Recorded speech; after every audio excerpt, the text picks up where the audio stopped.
പ്രിയപ്പെട്ടവരെ, നിങ്ങൾ വീടിൻ്റെ വർക്ക് എടുപ്പിക്കുന്നവരാണ് നിലവിലെങ്കിൽ, അതല്ല എങ്കിൽ വീടിൻ്റെ പ്ലാസ്റ്ററിങ് നടന്നുകൊണ്ടിരിക്കുന്ന സമയമാണെങ്കിൽ നിങ്ങൾ പൂർണ്ണമായിട്ടും ഈ വീഡിയോ കാണൽ നിർബന്ധമാണ്. നിങ്ങൾക്ക് വളരെ ഉപകാരപ്രദമായ ഒരു വീഡിയോ ആണിത്. അപ്പോൾ നമ്മൾ ഇവിടെ വന്നത് വൈറ്റ് സിമെൻറ്റിൻ്റെ വർക്കിന് വേണ്ടിയിട്ടാണ്. പറയാനുള്ളത് വൈറ്റ് സിമെൻറ്റിനെ കുറിച്ചിട്ടല്ല, ഇവിടെ ചെയ്ത കുറച്ച് വർക്കുകളുണ്ട്.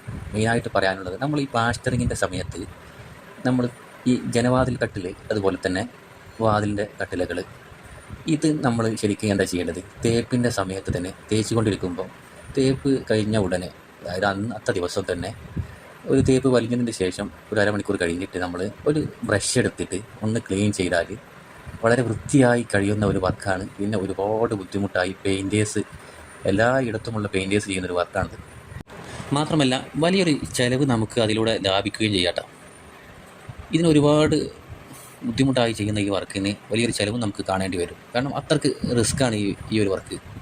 ഈ കമ്പിയിലും അതുപോലെ തന്നെ ഈ കട്ടിലകളിലൊക്കെ പറ്റിപ്പിടിച്ച കോൺക്രീറ്റ്, അതുപോലെ തന്നെ സിമെൻറ്റിൻ്റെ അവശിഷ്ടങ്ങളൊക്കെ നീക്കിയെടുക്കുക എന്നുള്ളത് പിന്നീട് അത് വലിയൊരു പ്രയാസമാണ് കേട്ടോ.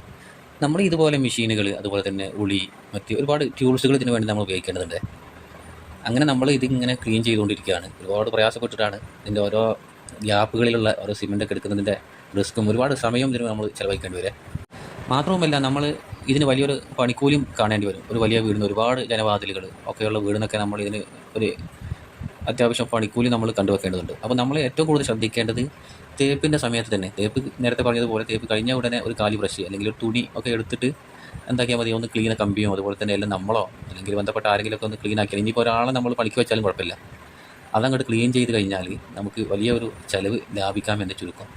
അപ്പോൾ നമ്മൾ ഇത്തരം കാര്യങ്ങൾ എല്ലാവരും ശ്രദ്ധിക്കും. ഇതുപോലെ ഒരു ബ്രഷ് എടുത്തിട്ട്, കാലി ബ്രഷ് എടുത്തിട്ട് പണി തേപ്പ് കഴിഞ്ഞ ഉടനെ നമ്മൾ ക്ലീൻ ആക്കുകയാണെങ്കിൽ നമുക്ക് തന്നെ ഒരുപാട് അതിൻ്റെ ഗുണം ലഭിക്കട്ടോ.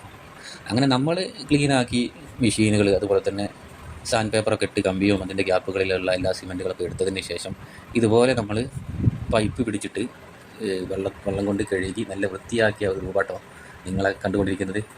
നോക്കുക, അപ്പം നമ്മൾ ആദ്യം നേരത്തെയുള്ള രൂപവും അതുപോലെ തന്നെ ഇപ്പോൾ ക്ലീനാക്കിയതിന് ശേഷമുള്ള രൂപമാണ്. നീറ്റ് ആൻഡ് ക്ലീനായിട്ടാണ് നമ്മൾ ചെയ്തത് കേട്ടോ. ഇനിയാണ് കേട്ടോ നമ്മൾ ഇതിന്മേൽ പ്രൈമർ കോട്ട് അടിക്കുന്നത്.